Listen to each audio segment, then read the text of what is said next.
Well, hi. Here we have the Forza trainers by Xero shoes. I was given a pair to try out and review and talk about. So I will do that. They are marketed as like an all-around workout shoe. So I tried to test them with a little bit of everything. First thing for me is always, weightlifting movements, calisthenics, whatever, strength training kind of stuff. And I knew they'd be great at that, and they were. Just because they're a barefoot shoe, it's pretty much already what I'm looking for. Just a lot of toe room, nice and flat so that there's no stupid arch support in there throwing you off. No sponginess, to make it kind of feel gushy. Just want flat, light, and wide. Check, check, check. So they're great for me.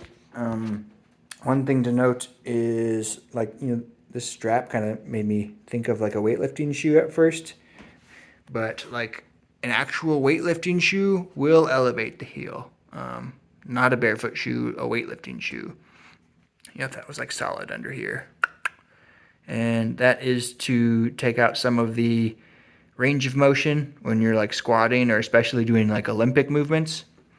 It makes it way easier to like drop down low and like comfortably, especially in your knees. Because it's kind of difficult for most people, because it's just an ankle range of motion thing. But I don't want a shoe like that because I want to train that range of motion. I want to make my ankle flex as if I was barefoot.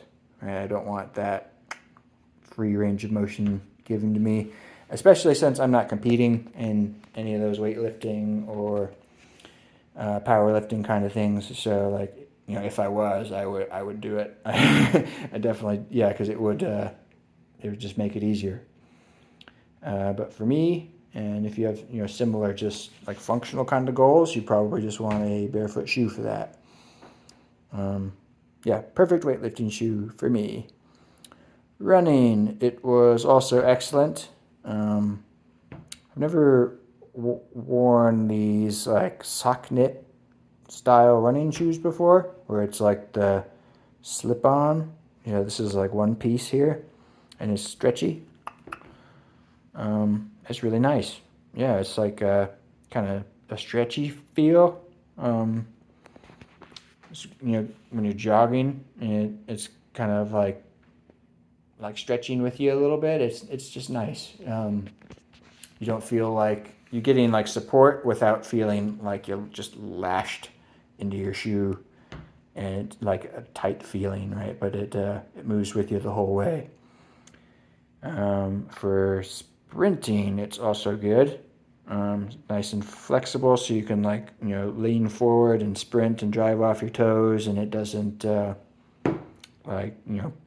point or hit weird or feel stiff or anything like that. They're nice and light, nice and flexible. Where it starts to get not perfect is like lateral movements, like sports. And that's an issue that I think barefoot shoes have always had. There's just a little bit, for that situation, too much room in the toes. I know that's like a sin to say that while reviewing a barefoot shoe, but it's just not what you want if you're sprinting and you need to plant and change directions, because you're gonna slide at least into the straps a little bit. And it's just, I think, a sacrifice you kind of need to make almost. You just need to pick a shoe that is as good as possible for the things you want to do. And it is actually surprisingly good at that stuff still. So it's kind of stretchy, like I was saying earlier. So if it didn't have these awesome heavy duty straps, it would be pretty bad. But these straps save it. They are way thicker than usual. So you get a lot more out of them for that situation. Exactly. You can tell for sure. I'll go ahead and pull up a 360. This is like the typical style. See how thin that strap is? And these are actually really good for that kind of exercise too. So, so I'm trying to use it as a bad example, even though it's still a good example. But you can see what they did for this one. Yeah, was they just doubled down on these. So I am going to go ahead and compare these two a little bit. These are the newer all-around workout shoes that they make, and they're both great. And they get kind of similar effects in different ways. Like this one is a little bit reinforced like in the fabric. And I don't know what this is. It's still really light, but it feels like strong and stiff. So like, you know, this one, when you're running and you're planting and you're pushing off, I feel like this upper kind of holds more. Yeah, maybe more of the surrounding stuff as well, but just the outer shell feels stiff. Whereas this one, you're in this really loose, comfy thing, but these lock you down. And it's not a perfect comparison actually, because I have these in 11.5 and I have these in 11. So it's, yeah, I know. That could be the reasoning for what I just said, where this is just tighter on my foot and this is just looser on my foot. But the materials are definitely different, like I was trying to explain. This is stretchy, this is tight. And this one you can go bigger in, which is good. So like I get my workout shoes in 11s usually for that reason, so that they're a little bit tighter, and I don't slide around as much when I like run and change direction. But since, and especially since this top strap is independent of the laces, you can just go a little bit bigger and have a little bit more of that toe room and still cinch this down. Lock your foot in, and especially nice that this is up by the ankle, and you can really lock it down up by the ankle. And then independently you can tighten these laces and tighten this down here too. And you can get real secure with the toe room. So yeah, if we're talking like best of both worlds, I think this is the way to go. If I didn't say already, this is the most comfortable shoe I have ever worn. I put it on and could just tell immediately. Just so comfortable. Loved it. Yeah, it's that extra extra half size. It's that stretchy top. Feels so good. Yeah, so this one I'm still going to use a lot. I think it's going to be a little tougher. It's hard to say. I didn't have it long enough to test durability. Love them both. Both very comfortable. This one's a little more comfortable. Disadvantages. Okay, yeah, the first thing that I don't like is the laces are very thin, like little angel hair pastas here, and they're just hard to untie, hard to work with. Not a big complaint, honestly. Like if it made the shoes just a little bit less comfortable, I wouldn't change them. I don't care. But they are annoying, especially if you have fat fingers, I guess. I don't know. And the sole. It has disadvantages. It's not a disadvantage. It is definitely more indoor designed than some of the other ones. I'll show you this for comparison. This one will be similar. But what I was thinking of as it being different is I'm thinking of these Prios. I've been wearing these for a long time. They have this, it's still kind of like a general whatever shoe.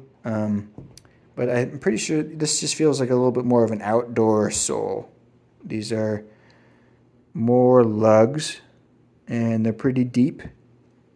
So you get like a lot more weight on smaller surface areas, which is really good for like, you know, finding grip and locking down.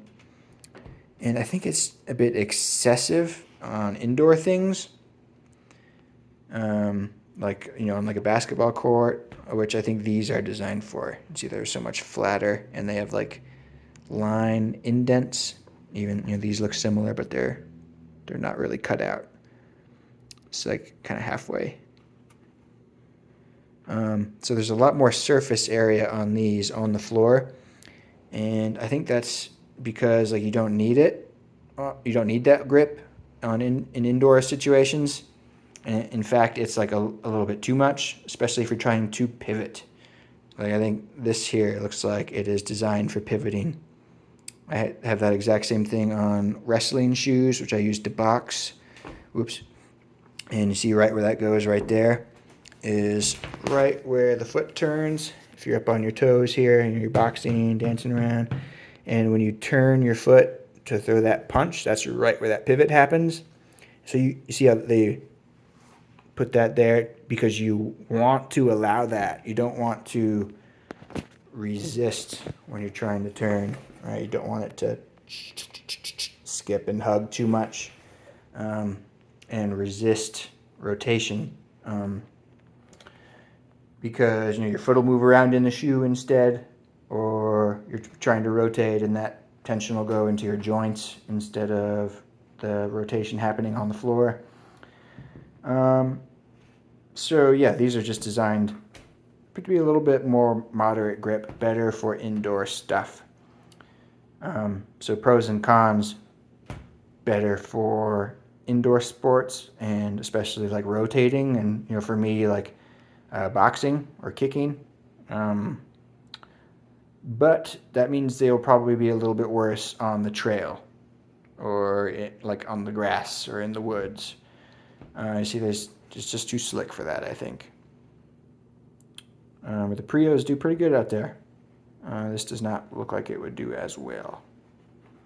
So, great, all around indoor workout shoe. The most comfortable shoe I have.